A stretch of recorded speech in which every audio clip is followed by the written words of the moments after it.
Hey, how's it going? Welcome back to A Second Chance. My name is Philip Jones. As always, we have my brother, Mr. Farrell Cook, on with us, and our special guest, Mr. Randy Fleet. Before we get into our story from Randy, first I want to start by saying thank you to everybody who checked on me yesterday. After finding out I was in the emergency room, slowly getting back to 100%, but I am out. I'm at home, as you can tell. So I just wanted to say thank you for all the love and support that y'all showed me. Number two, thank you everybody who tuned in on Thursday to the panel that me and Tafaro was a part of to speak on dialysis. We had a great discussion, a great time speaking about multiple different things. We are in the process of putting together another panel. I won't mention what it is yet, but we'll be coming with something soon. We just got to figure out logistics, time, dates, all that stuff. So please look to that. And again, thank you. So, Mr. Randy, the floor is yours. Have at it. Go ahead and tell the people your story. All right. Let's see, where do I start? Guess I'll start back in 2009. March 2009 was the point where I decided enough was enough, and this illness that I've been feeling wasn't going to go away. I got to a point where I couldn't even climb a flight of stairs, so I knew something was definitely wrong, and that's when I finally went to see a doctor, and they ran some blood tests, and later on that night they told me I had kidney failure. My kidney function was down to 5%, and I was told to return to the emergency room immediately, or I may not make it through the night. So that was the start of my journey. At that point, I had to do immediate emergency dialysis in the emergency room, and they kept me in the hospital for close to a week doing dialysis on a daily basis to get my blood levels under control and get me somewhat healthy enough so I could function again. And then learned I had my whole world was shocked, turned upside down, and I thought that was the end of my life right there, and that I was going to spend the rest of my life on dialysis, and dying in a kidney chair was, kind of a scary moment there when you think you're a healthy 35-year-old, and then all of a sudden you realize that you have kidney failure and you need to live on dialysis now. So that's where my journey started. I did dialysis for 9 months, and in that time, going back into when I was in the hospital, when I learned I had kidney failure, I had a bunch of friends and family come to see me in the hospital, and quite a few of them just wanted to donate a kidney to me, and they told me, well, let me know what I need to do, and I'd like to donate a kidney to help you out. And so we had, when I met my kidney transplant coordinator, She gave me the information that I need to give to my friends and family to check to see if they're possible donors. And I gave a brochure to my cousin, my brother, one of my best friends, and a coworker, and they all went in to get tested, and they were all matches. So my brother and my cousin were the two closest matches. So it ended up being my brother that donated, and Okay. that How old was your was brother? my brother was 10 years younger than me. At the time, I was 35 and he was 25. So he Okay. was just at that age where he could make his own decision to donate. Right. What Yeah. what what hospital? What hospital? What state are you from, Randy? I'm from San Diego, California. Okay. Okay. So And I was at Sharp Memorial Hospital, about Charlotte Memorial. Okay. 4 miles from my house. Okay. Yeah. So I did. How's your? Uh, Go ahead. I'm sorry. oh no, go ahead. I was gonna say, how's your brother doing right now? My brother's doing great. Good. He's now 38 and living in Reno. He's got a daughter who just turned 8 years old, and so he's doing very well. Yeah. So yeah, we I got diagnosed in March. The testing took a while. It was It was August when they came back with the decision that Dustin was going to donate. The surgery was scheduled for October 21st. The night before the surgery, I started feeling really ill and got the chills, and I barely could sleep. And then the next morning, when we went in for the transplants, I told them I wasn't feeling well, so they ran some tests and found out I had peritonitis. Because at the time I was doing peritoneal dialysis, and just by sheer coincidence, I got it the night before transplant. Wow. So it got postponed to November 25th, 2009. And in the meantime, we had to pull the peritoneal catheter out. We had to do hemodialysis through my arm just to let the abdomen heal, and then we did the dialysis on November Did they 25th. did they put a fistula in just for that, or they didn't give you a central line? They put a fistula in. So when I got diagnosed in March of 2009, because it was all of a sudden, they didn't have time to do a fistula. So what they did was they put the catheter in my neck. Okay. Okay. And I did dialysis like that. And then a month later, I went in to get my peritoneal tube put in because I knew that's what I wanted to do. So my doctor decided to, as he called it, an insurance policy to put the fistula in my wrist. I agreed. How So many takes did it take for you to get the fistula in the wrist? How long did it? I mean, how many? are you talking about during the surgery? Yeah, yeah. I mean, how many surgeries did it take to get the fistula in? Just one? One. That's awesome, because the reason why I'm saying that is I had to do 12 surgeries on my arm. Ooh. Yeah, so that's why Wow. and let me tell you, I've been in this space for a while, and hearing you just get one surgery is pretty amazing for a fistula, because from all the people I've heard, they've gotten multiple surgeries getting the fistula. That's why I was intrigued with how many surgeries did you get, and you just got one. That was great. That was great. Yeah, I've just one. They put, obviously, the main goal of the surgery was to put the peritoneal catheter in my abdomen, Right, and the right, fistula was just an emergency policy. And as of October, I thought I would go the rest of my dialysis without ever having to use the fistula, but right. luckily it was there. So I think I counted the total times that we've used this fistula since they pulled out the peritoneal catheter was 7 times. Mm. So obviously I didn't have much time to, you know, cause any damage or whatever. Yeah, It yeah, barely got used, which is good. right. Grateful Let me for ask you that. this though. Let me ask you this: is it still thrilling now, or is it clouded off, or what? It clotted off. I when I take off my watch at certain times, I can still see the vein plump up a little bit. Hmm. But about a year or two after the transplants, it did crash and it hurt really bad. I went into the doctor and they looked at it and they told me it'll heal on its own. There's no need for them to do anything. So yeah, that rush when Right. you put it up next to your ear, Yeah. that's long gone. Yeah. And Yeah. the reason why I'm intrigued with that, and I want people to get this knowledge about fistulas, is because um, honestly, and that's great that it clouded off at an early time because I had a fistula for close to I did peritoneal dialysis for 6.5 years. I did hemo for 5.5. Whew. So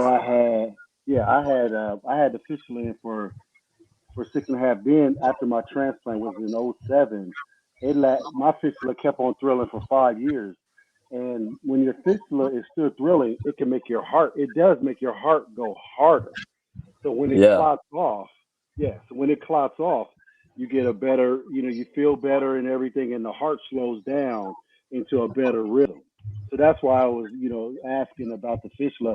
And then when you said, they start doing hemo, I was intrigued. Like, oh, did they put a fistula in, but you already had one? That's really good for your doctor to put that in. Your doctor was thinking, man, like, hold on, he still might need this, and that's the Hmm. first time I'm ever hearing this. So that's why I was kind of intrigued with that part of your story you were saying, because that's pretty good. And you said you only used it 7 times.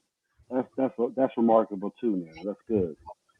Yeah, definitely. Yeah, I'm glad I didn't have to use that too much because obviously it's a very painful way to go. At least for my fresh arm, I would think that would change after a while. But yeah, being so fresh, it was pretty painful for me. But uh, Right, right. but I say painful, but I never complain on dialysis. You know why? Because I was alive.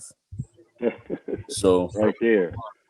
you Yeah. know, I whenever Well, I'd have a bad day on dialysis, I always remind myself, well, but I'm still here. yeah. It puts it in Yeah. perspective right there. Right, Yeah. right. I Hmm. mean, I always said that too. I'll be like, man, just take one day at a time. If I have a good day, I'm happy because Exactly. dialysis, it let me do what I wanted to do, and I had my own fitness studio when I was on dialysis. So it let me work out, it let me train people, it let me train bodybuilders and ladies, Hmm. competitors and stuff like that. So I was happy with dialysis, and don't get me wrong, we have our challenges on it. Don't peritoneal and hemo, but if it wasn't for it, we wouldn't be talking to each other right now. None of us. So how about that? Exactly. Yeah. Yeah. Right. And you know, not only was being on dialysis, and like you said, you had your own fitness studios. That was at least, I don't know about you, but that was what I did while I was on dialysis. I did a lot of hiking. Okay. I did Good. a hike with some friends yesterday, and it was the same trail that I hiked almost on a daily basis while I was on dialysis, and that was my way to not only stay healthy while I was on dialysis, but also to feel normal, to Mhm. not feel Mhm. sorry for myself, or not feel Mhm. uh, like a dialysis patient. I wanted to be as normal as possible. Right. So, Right. yeah, Right. When you did do dialysis, when you did peritoneal, did you do the cycler or did you do PD? Like when I you did do it at this. a I did the cycler at night. yeah, okay, Yeah, okay. plugged in at 9 in the morning. Plugged that. I unplugged at 5 in the morning, and I was at work at like 6:30. So Right. yeah, Let me ask you another question. So like you could tell how you felt when you were on dialysis. When you got the kidney transplant, did you feel any different doing the hikes and everything? not too much. Okay. The Okay. I didn't really feel too much between peritoneal dialysis and transplants Okay. Good. because I stayed pretty active when I was doing peritoneal dialysis. I was hiking and so forth. Mhm. Um, Mhm. so I obviously I felt better because I felt you know I felt like I had a second chance of life, which obviously I did. Right. But yeah, as far as health wise, I really didn't feel much different between peritoneal dialysis and and transplant. But of course, between hemo and peritoneal, big difference. Obviously, because hemodialysis, you're filtering your blood only 3 times a day, 3 times a week for 3 hours. So 9 hours out of your long week is being filtered. The rest you're not. And with peritoneal dialysis, your body's filtering 24/7. So Yeah. it's more regular. So yeah, I don't. And again, it was almost 12 years ago, but I don't remember much of a difference between the two because I felt pretty good on peritoneal. Okay. Yeah. Let me ask you this though. So, how was your diet? Did your diet change drastically when you were on PD, opposed to anything else? Yeah. Obviously, I started off on dialysis the first 4 months. From March to June, I was doing hemodialysis through the fistula in my arm Right. because they did the surgery for the peritoneal tube in April, but I needed 2 months for that to mature and heal before I could use it. So I basically had close to 4 months of hemodialysis, and during those 4 months, I learned how to adjust my diet and what to eat and what not to eat, and how to control my fluid intake without feeling super thirsty. And for me, a lot of it was just talking to the dietitian on a regular basis, review my blood work, and when something's down, go, hey, why is that down? What can I do to bring that up? So it was constant discussion with that dietitian to understand my blood work. Um, I just didn't want her to tell me what to do. I want to understand why these levels down, up and down, and how I can control that. So by the time I hit peritoneal dialysis, I had that diet and that fluid intake down pretty well. Now, of course, with peritoneal dialysis, our diet restrictions are lessened, Right. but I don't remember do much change there. So I really had that down just through trial and error and having those discussions with a dietitian. And I feel it's really Right. important for us as patients of any illness, especially kidney failure, is to uh, really understand your body and what actions you take and how that affects your outcome. I think that was really important, and that may be a big reason why I may have done so well on dialysis because of that. Yeah, Randy, you were your own advocate, and that's big. You took matters in your own hands, and Phil and I talk about that when we talk to patients and stuff. Tell them that you can't always just depend on the doctor to tell you what to do. Sometimes you got to do some research yourself. You got to know what your body, what you can do, and how you can help yourself, and that's Mm-hmm. big. And I think that goes a long way when a doctor sees that you're into it also. You talk to your nutritionist and stuff like that. They love that interaction, and they want that from their Mm-hmm. patients, to give you that more interaction. I think that was wonderful. Can you tell me what your native disease was? You know? Yeah, I don't know how to pronounce it. It's Oh, glomerulonephritis. glomerulonephritis. That's Glomerulo. it. Yes, yes, Yeah. yes.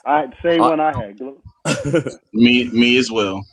Yeah, okay, yeah, so we're all the same there. Yeah, I mean, yeah. I know I had high blood pressure before my before I got diagnosed, but it was under control.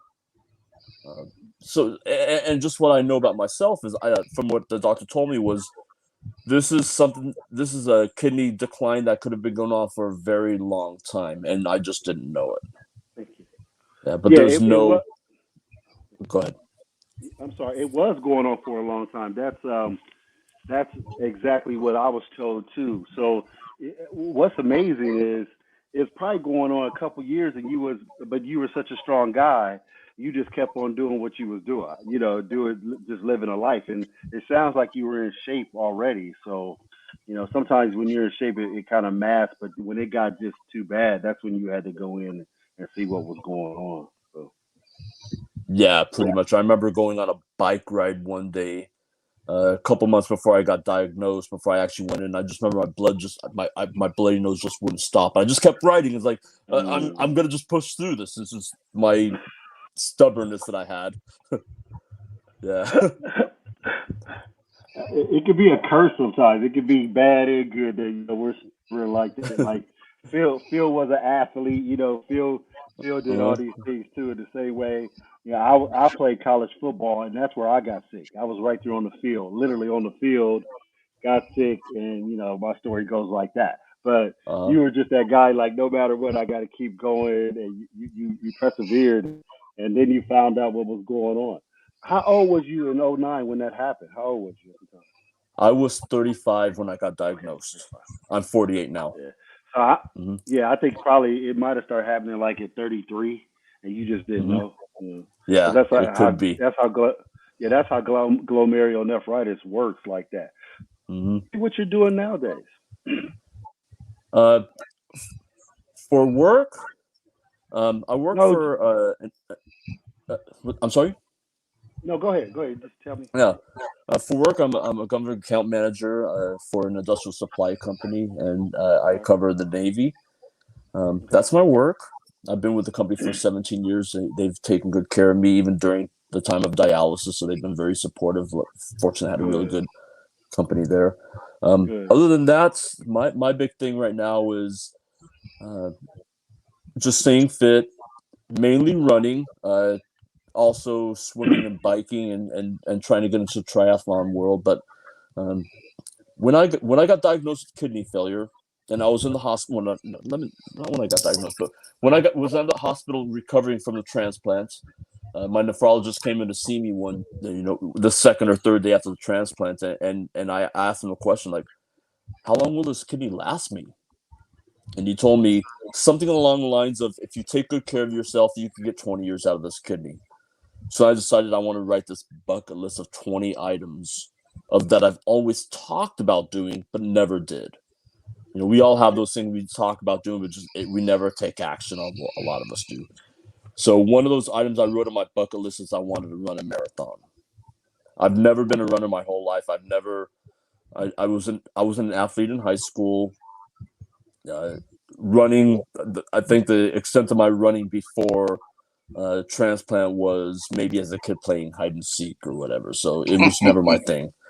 So I decided that I wanted to run a marathon, but I also decided I wanted to climb Mount Whitney.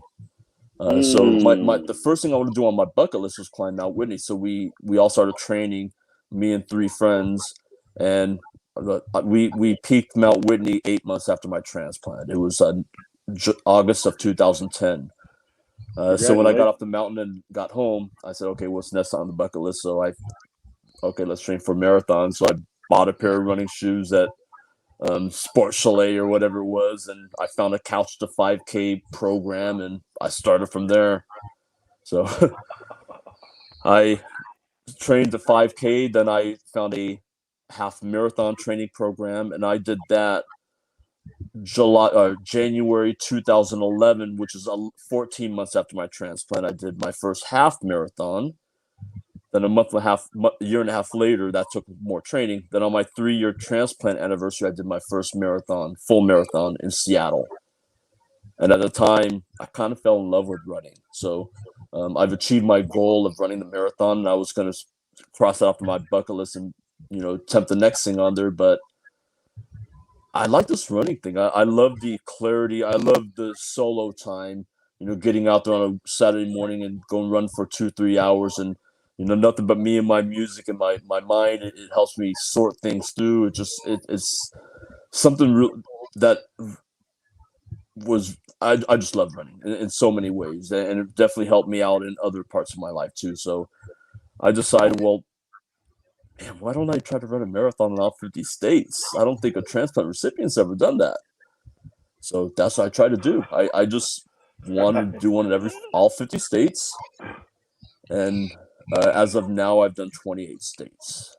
My goal was to finish all 50 before I turned 50, which was attainable. Mm. But then we had COVID that knocked everything back. So I'm still gonna go for 50. So yeah, I'm at 28 states so far, and I got 3 more states I have my eye on later this year in October, November, and December. We'll see how things go with COVID, but that's so by the end of the year, I should hopefully be at 31 marathons, 31 states. So yeah, What are those? What are those next three states? I got Madison, Wisconsin. I have West Virginia, and I have Burlington, Vermont. So they're all other side of the country, pretty much. Yeah. That's that's awesome, man. That's if any way we can support you, we'd love to do so, man, Oh for well, sure. thank Because you, that's thank you. your question. What did your doctors say when they heard you doing all these marathons? Were they pretty happy? They were very happy. Yeah, yeah. I obviously asked permission from my doctor first. Like, is this good on my kidney? Is this jarring running good on my kidney? And my doctor gave me the blessing. Go for it. And Funny thing is San Diego Half Marathon is usually a March race, and so March of 2014, that was around the time I was 5 years since I got diagnosed with kidney failure, and I ran that half marathon with my nephrologist that I met 5 years ago in the ER. That's So cool, man. yeah, it's funny because he told me he's running the half marathon, and I met up with him in the morning, and his brother was there, but his brother's really fast, so I said, hey, can I run with you for the first couple hours? And he goes, yeah, that'd be great. And I just ran with him the whole 13 miles. I was like, I don't care about my time. This is super special to run with my nephrologist that I met 5 years ago. So that was really cool. Hey, So man, they're very supportive of this. Definitely. Yeah. That's a great bonding moment right there, man. I hope you guys great. took some pictures and everything because that was wonderful right there. Oh yeah. You don't see Yeah, that too definitely often. got pictures. Yeah, definitely. Yeah. That's great, man. That's good to hear. So like, what's your training like now for the marathon? Like, how do you train for it? Well, I've been at a condition where if I had to run a half marathon tomorrow, I could. So okay. I'm my baseline running is 13 miles. My training won't go over 8 miles. So like on a weekend, I'll run 8 miles or so forth, and then I know I can just do a half marathon almost any time. But I was training for Berlin. So when I'm training for further than 13 miles, that's when I have to put in some extra distance. So my weekend runs typically on Sunday would be a 16 or 20-mile run to get me up to a marathon status.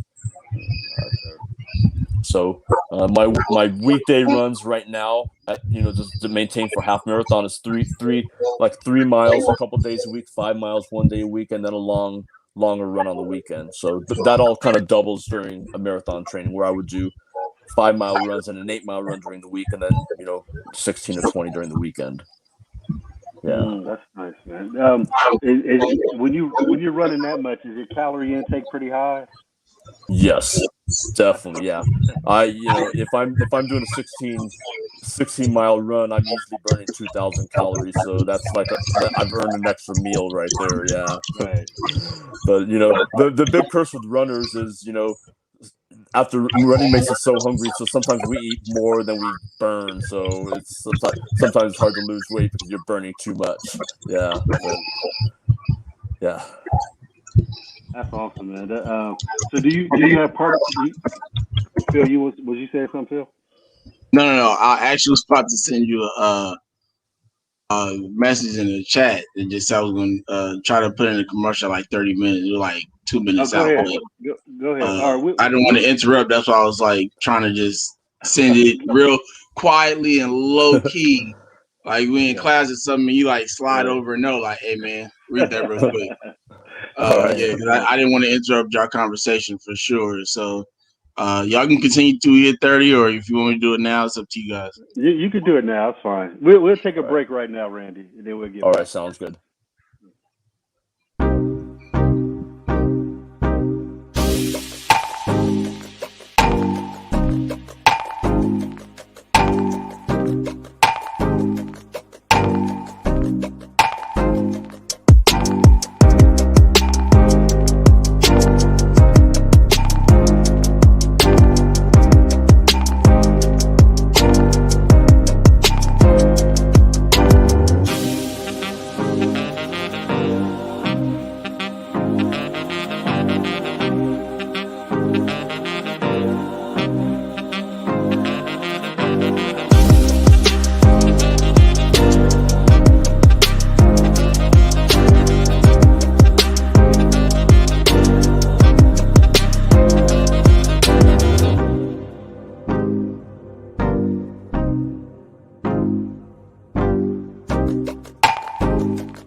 Welcome back to a second chance. We're gonna jump right back into this, Mr. Cook, Mr. Randy. Go ahead, take it away.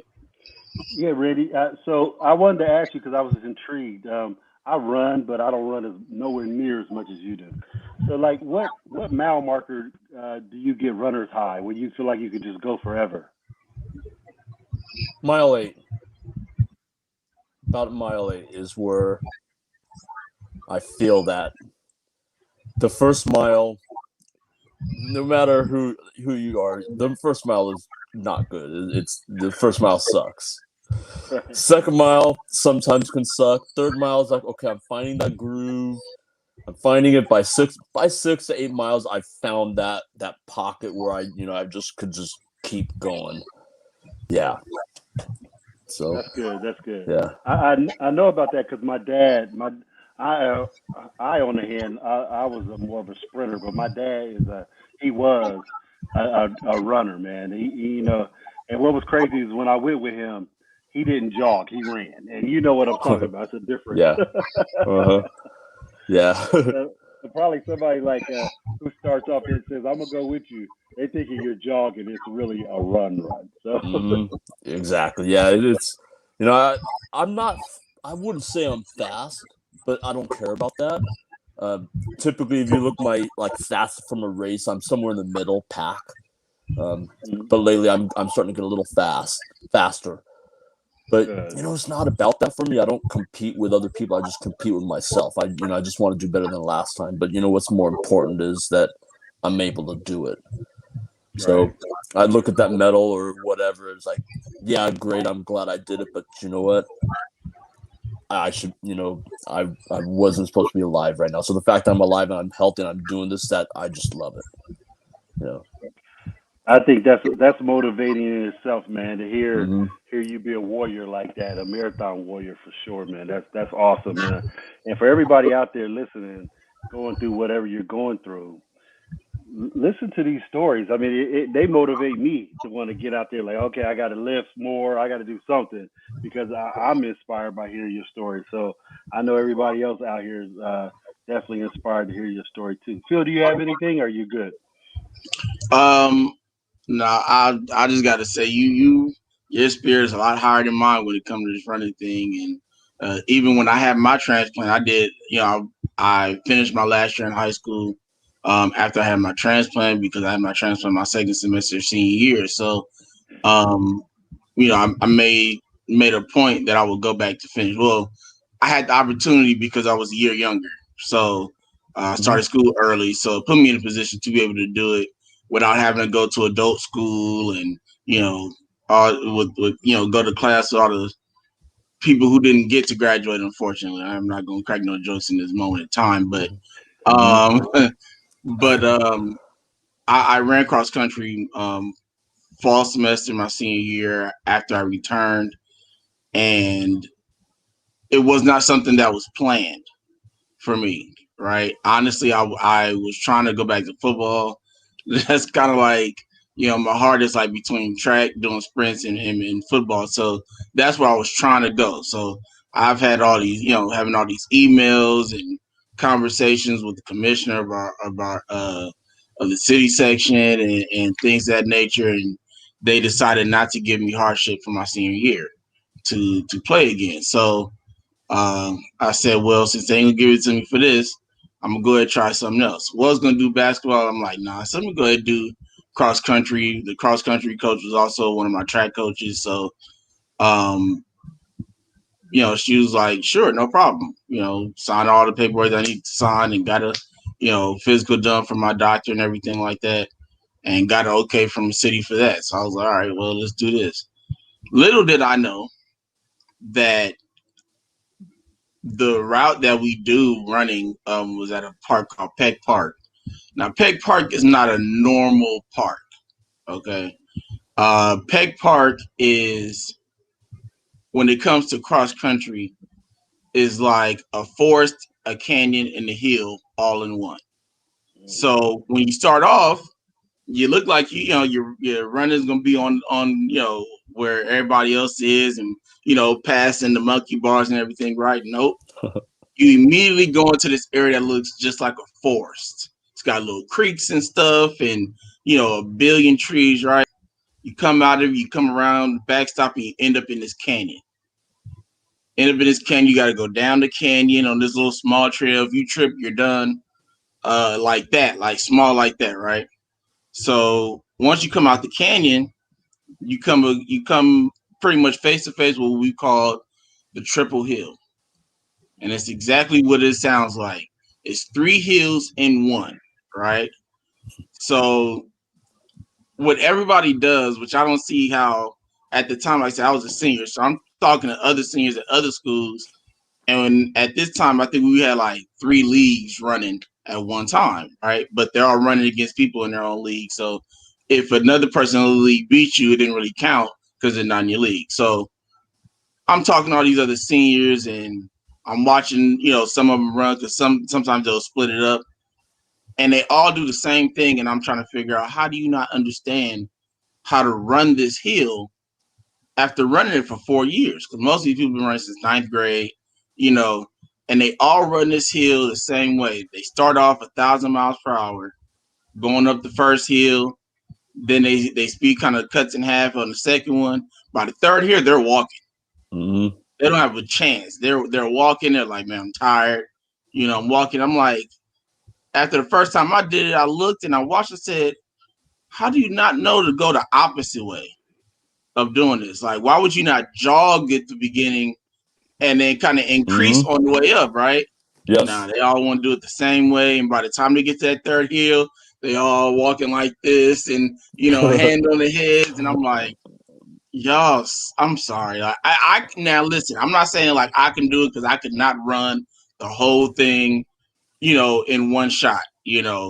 I walked the first hill and ran the last two. So, which is why I was able to finish ahead of some people that Mm-hmm. normally should have just beat the crap out of me running, you know. And I'm like, why would you try to run up a hill from the beginning? Like, that made no sense. Exactly. So, I mean, just listening and, over 100 and some marathons in total. Uh, Listen, that probably would be, easy for me. You would have probably just looked at it and figured out how to do this. Like me, like I said, it was my first year. I've never run cross country a day in my life until that semester. I ended up running that probably day 3 of me being on this team because we went for practice and everything. And then we had like a meet like later on in the week. And when I first saw it, because I didn't know it was coming, they were talking about it on the way there. And as I got to the triple hill, I just like looked at it and I just went. I knew right then. I said I have no shot in making it to city Mm-hmm. finals in this. I'm like, I'm gonna just do this just to get my conditioning for track season, and that's just about it. I will say this: I did not put enough faith in myself, and I probably should have because a couple of those races I was able to beat some people that I never thought I would have beaten on a normal day. So I did see some good times in it, and I also saw some horrible times in it as well. Mm-hmm. But to see your enthusiasm, man, in continuously running these marathons is admirable because um, even then at that point, we had a student run LA that was a part of my school, and they were like, Philip, why don't you run? I'm like, why? So I can quit 3 miles down? I'm used to 3 miles here, people. That's it. Like, I'm used to 3 miles. That's where it ends, and it's a wrap. And you want me to come out here and run with you and humiliate myself? I'm like, nah, I'm okay. So to see that you actually got inspiration from doing that first one to continue to do it from that point on, and how many you put in and how much work you put in, it is awesome, brother. It really is, man. Because, like I said, I'd have probably hit mile number 3. I'd have been like, I'm gone. I'm gonna go ahead and take this bus back to my to the car so I can go on home now. But all I can say, man, is keep going. Keep working that kidney. Keep making the best out of life with it. It's the reason why you got it. So the story that you're providing us with today, like Farrell said, man, I learned from a lot of people that come on this show and tell stories, but to be able to put in the work consistently, like you Mm-hmm. have, Mm-hmm. definitely just adds to that list of knowledge that I was able to get from the people that come up before you and the ones that are come after you. Because uh, I mean, since me and Tafar have been doing this show, even before when I was doing it before, I've heard people pushing, fighting, getting literally everything out of whichever organ that they were blessed to have, and you've just kind of multiplied that a little bit. It's not to say that your story is bigger or greater than theirs. No, It's not at just to all. say that you understood real quick, what the goal was and how to live with this kidney. For you to ask that question of, which I'm pretty sure most of us ask, like, hey, how many years am I going to get out this kidney? And he gave you a great number, because honestly, the number I heard was 10 to 15. So Mm-hmm. for him to tell you 20, you know, two things: either one, he just knew, or two, he had a lot of faith in you from the beginning, which I'm thinking it was kind of number two. So, I'm gonna let Tafaro get back to his questions, but man, keep working. I definitely Thank look you. forward to seeing you at our next Team SoCal meetings, and we kind of are in charge of the games this year in Southern California, Mm-hmm. in your hometown right now, San Diego. So, Right here in San um, Diego. Yeah. definitely looking forward to that. I'm hoping Mr. Cook can join us, and Mr. Well, Drake. Definitely, that'll be a great time. So we'll definitely have Definitely. to link up and stuff. So I'm done speaking until you need me to again. Mr. Cook, is back to you, sir. thank you. Thank you, Phil. I wanted to. I'm really intrigued because you said 50. You want to do 50 marathons, and Mm-hmm. what I'm intrigued about is every time you do another marathon in another state, there's always a different route. So how do you prepare yourself for those routes? Like, because some of them could be harder than others. So how do you prepare? Well, on the website, it has the elevation. It shows you the map of the race, but also gives you like an elevation profile. Where the hills are, whether there's small hills at mile 5 or where there's some crazy hill at mile 16. And because I'm flying in on a Friday, I'm relaxing, I'm carb loading on Saturday, then I'm running on Sunday. So I'm not really going out and renting a car and driving the routes. I'm just looking at that elevation profile on the website, and I'm planning on from there. Like, if I know there's a big mile at 16, kind of Philip, what you're talking about, with the hill that you're talking about, I love the way you did it, because I have the same attack to it. Okay, so if I know there's a big mile coming up in mile 16, I'm going to take it easy. I'm going to hydrate extra before that hill. I'm going to attack that hill slowly, get the feel for it, and slowly pick up the pace from there. So that's my only preparation, is just looking at the website and just determining what is in front of me. Uh, Right. Okay. yeah. Yeah, that's pretty awesome because a lot of people I do know that go to different states, they drive them. They drive. They literally drive the whole marathon and stuff. Then but you just take it by elevation. That's still a lot of unknown right there. Even Oh, looking at absolutely, exactly. There's still a lot of unknowns. Yeah, you're definitely right. But like I said, I'm not going there to try to be an elite runner. I don't need to be the fastest one. My goal, I'd love to finish it in 4.5 hours. But I'm not trying to do a time. I'd rather take it a little slower. Not put so much strain on my body. Number one. Number two, right. stop and take pictures, because I've seen this area for the first time. Maybe Mm, chat with some people that are running with me and just have a good time during the whole thing. right. That's So awesome. because of my relaxed outlook on the race, I don't feel like I really need to focus and try the route. It doesn't work for me. Just the elevation profile Right. is good enough. Like I said, I'm just there to have a good time, and that goes every day. We just that's got to come first. Yeah. Right. I like the way you approach it. You're like, hey, whatever comes, I'm gonna accept it. I'm just gonna do my thing. I'm here just to have a good time and Mm-hmm. no crazy expectations. My job is just to finish it and have a good time. And I think if you keep the expectations like that, you can't go wrong. That's a great way to look at it and everything. One more question was about running was do you do any other thing like strength training for the running, anything like that? Yeah, I do. I do strength training in my garage. I used to do training before COVID in the gym. I seen a personal trainer for about 6 months, and he's got me, well versed on strength training, upper body, lower body, and so forth. But I'm just doing it in my garage, not doing high strength low reps. I'm doing low strength high reps, which is good for running. I'm also got another app called Freeletics, which has a lot of yoga type moves, a lot of stretching. That's helped me out a lot. Uh, so a little bit between low intensity strength training and just a lot of flexibility is what's worked for me. Yeah. Let me ask you this though: have you, I mean, I hope not, but have you occurred any injuries, knee, ankle, anything like that, lower back? Early on, I had some knee problems running downhill, but then my friend told me about getting a foam roller and start rolling on my IT band. And then Yeah, once yeah. we've done that, I've never had a knee pain, so I'm using foam roller a lot.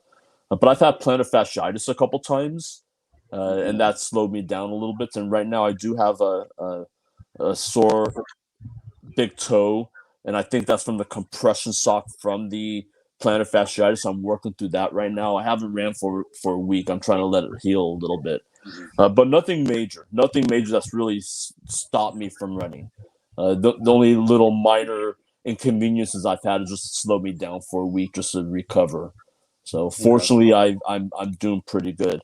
It's an interesting point because a lot of people my age that used to run in high school or college, they don't run much anymore because their knees are worn out or their Yeah. feet are bad or whatever. And because I never did that in high school or so forth, and I didn't start running till I was 38, 35, 36.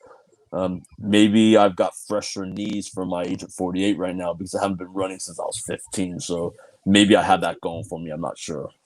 I definitely agree with that. I mean, because I mean, I started playing football at 5 years old and ended up Uh, playing till my sophomore year in college when I was diagnosed. So that's a lot of wear and tear at an early age. But the people I see who start later on don't, and they start with a good program with the proper, proper mechanics, proper teachers, proper trainers.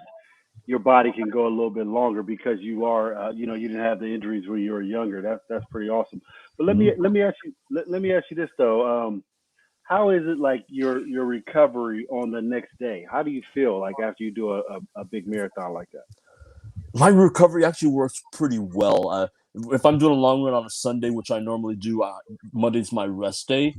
And then my Tuesday, I could throw out 3 5 miles and no problem. The key that works for me is foam rolling when I get home, doing a lot of Hmm. stretches, Hmm. and that night, taking a hot Epsom salt bath to soothe Yeah. the muscles, and Right. that's work for me. That's pretty much all I do. Then the next day, I do a lot of stretching and so forth, and uh, midweek, I'm good to go. Hmm. So yeah, there was one time Yep. when I did a back-to-back marathon where I flew into New Orleans on a Friday, drove up to Jackson, Mississippi on a Saturday, to run a marathon in Jackson, Mississippi on Saturday. Then after the race, I Wow. flew into Mobile, Alabama, and I ran another marathon on Sunday. So Whoa. running a marathon back to back, the secret was the foam rolling and that hot Epsom salt bath. It's just recover those muscles. That's mine. Right. Right. That's Yeah. awesome. What medications are you on right now for the transplant, kidney transplant? Of course, prednisone 5 milligrams. I take a tacrolimus 2 milligrams Hmm. twice a day, and then I take mycophenolic acid, which is my Fortic. Um, Yeah. Yeah. that's it. Okay. Yeah, All right. and I And so take no, one blood pressure medication too. That's I it. was going to ask you. That's what I was going to ask you. What blood pressure is your blood pressure a diuretic or calcium blocker, channel blocker? I know it's losartan. Okay. Okay. All Losartan. right. I don't I know what can't it remember. is, All but it right. As works. long as it's Yeah, working. Yeah. That's exactly. that's Yeah, that's good. it used to What's be your now I can't remember the name of it. Lisinopril, but that one always gave okay? me a Simple. dry throat. So Right. then he Right. switched me to losartan because apparently that one is good at good for the blood flow in the kidneys, is what I've been told. Okay. Yeah. Okay. Hmm.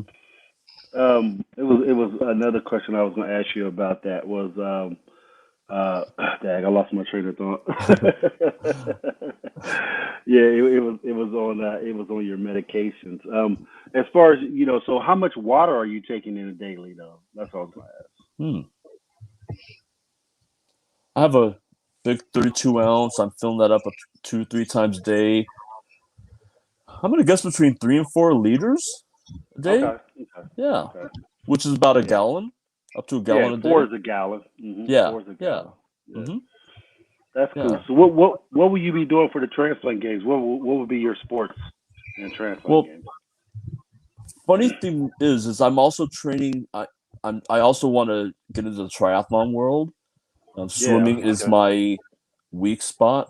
Trying to get over, trying to comfort my mind and get used to having my head underwater. But I want to do the swimming, biking, and running. I want to do the triathlon sports for the transplant games. So Okay. the endurance sports.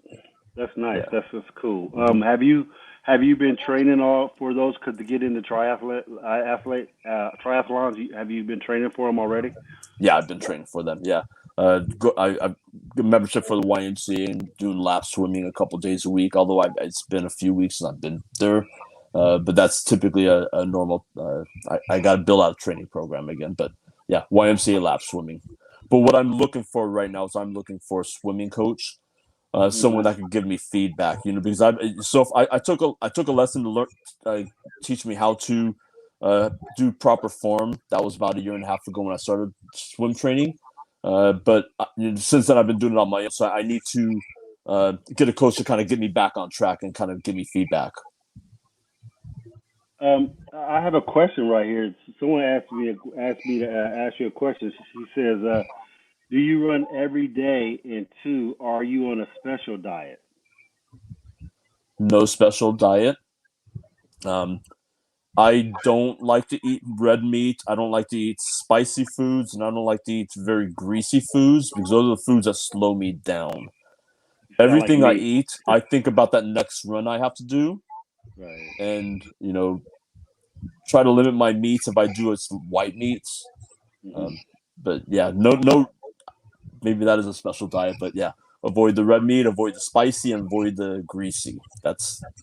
Those are things that weigh me down. Yeah, And all those things you just said are not the best for the kidney anyway. Red meat's not the best for exactly, the kidney. Grease, all those things. So we could all do without those. That's pretty good. I like that. What's your exactly. carb cycle? What's your carb cycle when you carb up? Carb cycle.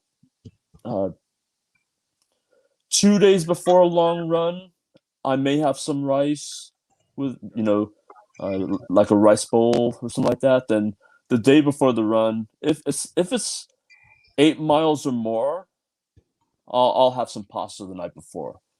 But if it's less than 8 miles, there's no typical carb load that I'm trying to do. Hmm. Cool, cool, cool. Yeah. Well, man, it was great meeting you. I don't have any more questions. It was. I look forward to seeing you in San Diego. Phil, do you have any more questions?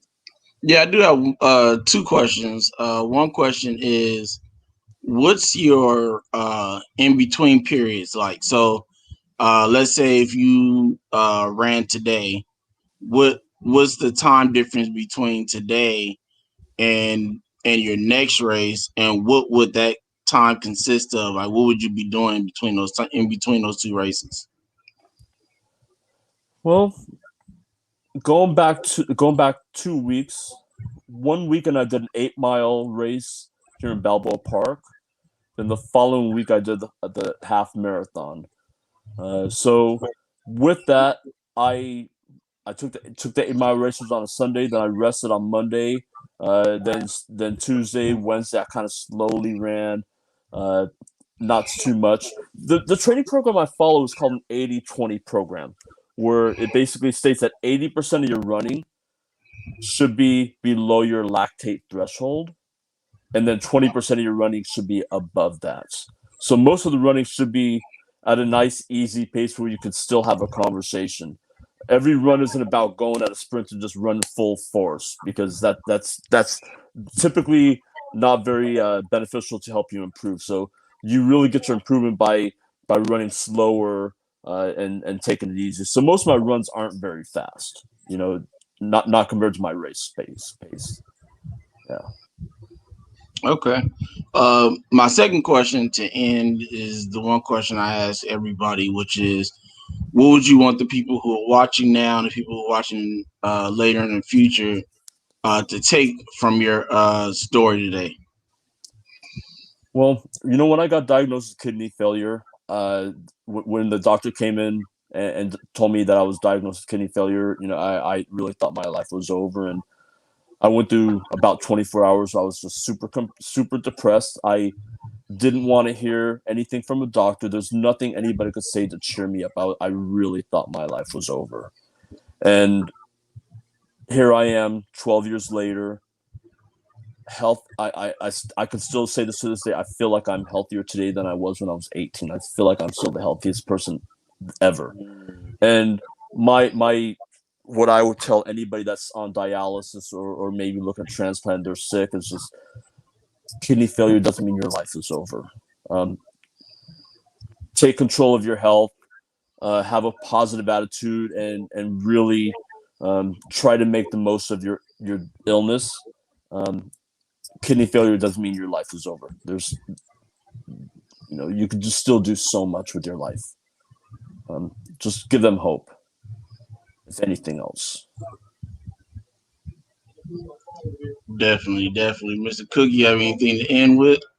I just want to say I have to agree with Randy on that. I love that he was his own advocate. I love that he took initiative and asking the nurses and doctors and the nutritionists about his diet and his lab work and things like that. We have to get more and more people to be assertive on their health. And when you are assertive on your health, you feel you have more control because now you're taking control of what's Mm-hmm. going on with you. Like he said, I learned what to do with me, and it feels like again you have that control. I hear a lot of times when I talk to people on dialysis or whatever they're going through, they always say they're out of control. Well, you have to take your control back, and that's what Randy did, and that's what I'm really really impressed with, because again, when you feel like you're out of control, you feel like you're in air, in the water, just treading water, and nothing happens. Mm-hmm. You're waiting for somebody to throw you a lifeline. But you could throw your own self a lifeline by taking your own control, asking, taking initiative, being assertive like Randy, and I commend you for that. And now doing those big marathons. Hey, man, much love to you. My hat is tipped to you, brother, for real. Thank you. And I just gotta say, every run I do, I'm reminding myself of where I came from, and just super grateful to be able to do this. Awesome, awesome. Wow. So we got another great story this weekend. Mr. Cook, I appreciate you being on again. Uh, Randy, we've known each other for a while now. Mm-hmm. And it seems like every time we have a different conversation, I get amazed even more and even more every time we talk. So I appreciate you. I appreciate the friendship that you brought to my life. Definitely looking forward to making this thing great at the transplant games next year. Definitely, like I said, looking forward to hopefully seeing Mr. Cook there. Also, next July into August. So under a year now. So Mm-hmm. if you guys, transplant, even if you're on dialysis, actually, if you're on dialysis and you had a transplant, you're still eligible to participate in transplant Absolutely. games. So please look into it. Transplant Games of America. Is it .com or .org, Randy? Do you know? I can look it up right now. If you don't mind, I'd appreciate it. I I'll got keep going this. until you find out. Um, so definitely look into that. There are a number of different things that you can do, even if you're not a sports person. They have the donor tribute, what's it, the transplants. I don't remember exactly the name of it, where they acknowledge people who've had their transplants for 25 Mm-hmm. years. Yes, sir. They even have the trivia, Oh yeah, they have trivia as trivia well. So if games. you are a reader, brainiac type person, and Mm-hmm. you're like, yeah, sports is not my thing, they even have something there for you.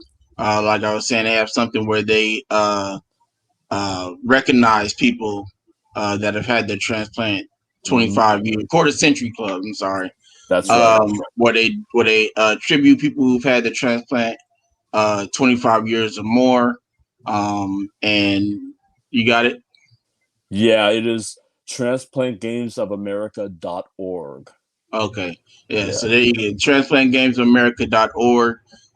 Please look at it. It's for, they have the results and things like that information from last year's, this year's game. And we're in the process of getting all that stuff uploaded for next year's San Diego 2022 games. Please look at it, register for the updates and things like that. It's a great opportunity. Even if you are on dialysis and you want to go just support someone, it's a great thing to be a part of. It's literally thousands of transplant patient recipients, donors, supporters, and it's an awesome thing to be a part of.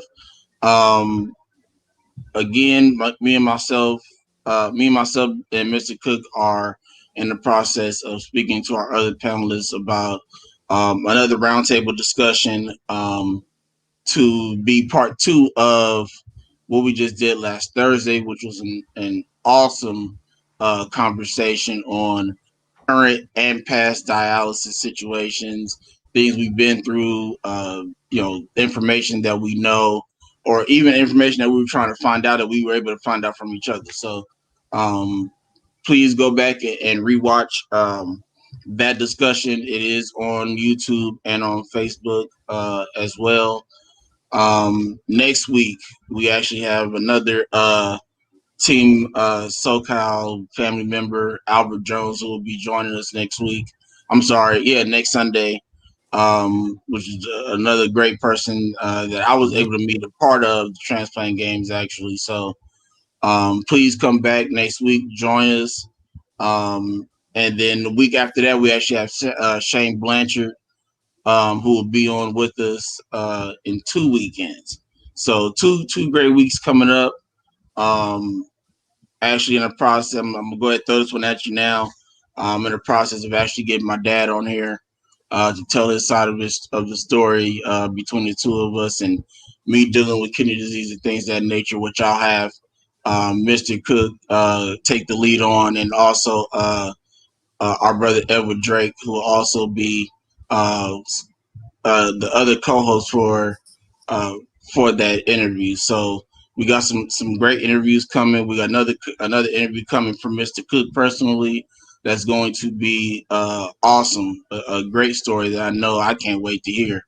I'm not going to throw too much out there yet because that's his say. So we'll wait till we get that one booked, and I'll let him go talk about it because I know that's something special, and that person is near and dear to his heart. So, um, again, thank you all for joining us this week. Thanks for joining us on Thursday. Please look forward to future announcements from a Second Chance, whether it's myself or Mr. Cook. Randy, again, I appreciate you coming on and telling us your awesome story, man. Keep running, keep using that kidney, keep being a blessing to other people as well. Again, and I will definitely see you soon. Everybody else, have a great week. Cool, Randy. You know, have All right. have an awesome week at work, school, daycare if you're a kid. Whatever. Have a great week. Be kind to somebody this week. That we don't have to always yell and fuss. We can be kind sometimes. So, be that helping hand to somebody this week if you can, a support system to somebody. Ask a elderly person on your street, hey, you need me to go to the store for you. Anything in that area. Be kind and a helping hand for someone. So again, thank you all for joining us. We'll see you next week. Have a great day. Thank All you. right. Thank you for having me. All right.